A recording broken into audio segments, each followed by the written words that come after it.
Hi, everyone. This is Celeste at Childhood Trauma Coaching and Treating Trauma with Yoga. And I am here today to talk about breath. And I've talked about breath before, but I had a client recently who brought this particular awareness to me, which is that a lot of people have put a lot of emphasis on breathing through your nose. And while that's optimal, it certainly is, some people don't have that luxury, right?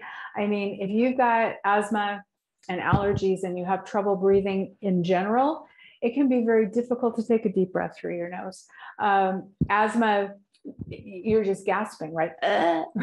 But if you've got allergies or you've got a cold or you've got a deviated septum or any number of things that can cause issues with your sinus passages, here's the thing. The most important thing is just to breathe, because if you're not getting enough oxygen, you are going to be anxious because your body is going to say, hey, I need more oxygen. And that is literally what happens. So with trauma survivors, often we have this issue where we think we're breathing, but we're not really getting a full deep breath. Because if you were to put your hand on your belly and a hand on your chest and notice where you felt the breath come in more, a lot of times people with trauma history tend to breathe more in their chest. So you'll see something like this.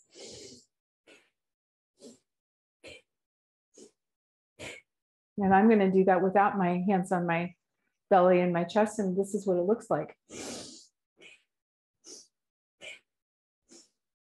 Your shoulders are moving, your chest is trying really hard to take a deep breath, but your belly is immobile because we have a tendency to suck in our gut, whether it's because we're in the Army and they tell you to suck in your gut. If you're a guy, especially, that's part of the thing. There's big chest and little tummy, and that's the way that is.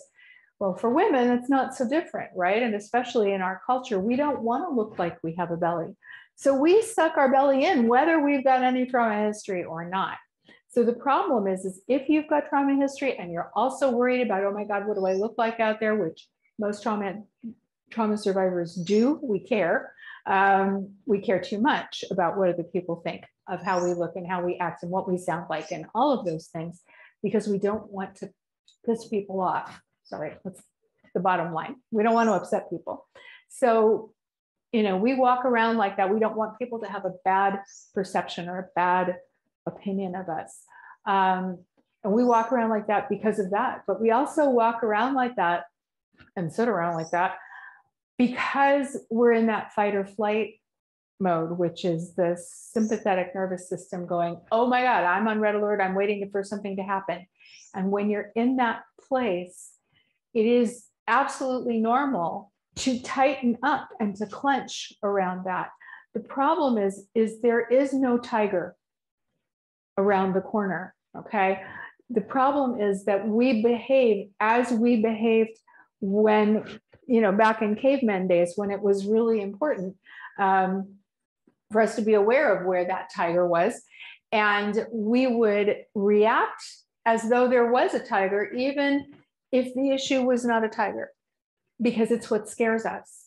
So if we had a parent who was big and loud, somebody that was drunk frequently, if we were subject to physical violence, sexual abuse, verbal abuse, any myriad of things in childhood that create trauma for children, we are going to learn to keep our bellies really tight and our bodies really small, okay? We need to learn how to not do that. Now, a lot of people, as I said, when they're teaching breath practices, they're like, breathe in and out through your nose. And that's lovely if you can do that. If you can't breathe in and out through your nose, I give you permission right here and right now to breathe however you can. Breathe through your nose, breathe through your mouth. If that's what you need to do in order to take a full breath, I want you to breathe completely. Let the belly relax. Let it be, nobody's going to see, especially not right now. I would just unbutton the top button of my pants. Let your belly come out as you breathe in. whether you're breathing in through your nose or whether you're breathing through your mouth. Let your belly relax. Take a full deep breath. Because if you can take a full deep breath and you can continue to take full deep breaths and let those breaths completely go amazingly down the road of reducing the amount of anxiety that you're currently feeling. If you're breathing tight, it is very hard to rid yourself of anxiety because your body is still saying, I'm not getting enough oxygen. And that can often contribute to any anxiety that you're feeling about anything else. So know that to begin with, and give yourself permission to let your belly relax and breathe however it is that you can breathe at this very moment. At the point when you can breathe through your nose, do that. If you can't do that, breathe through your mouth. Let your belly relax. Those are my 2 caveats for today. Let your belly relax and breathe however you can. Thank you for watching this video. If you like the video, like it below too, okay?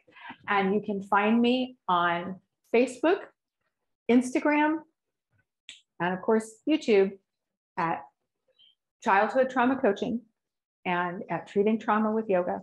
My website is childhoodtraumacoaching.com or treatingtraumawithyoga.com. They'll both get you there. If you go to my website and you're interested, I have some freebies there for you. There is a booklet available that you can download called Quick Fix Practices for Re-Regulation. And the value of that booklet is that it will teach you breathing practices and movement practices.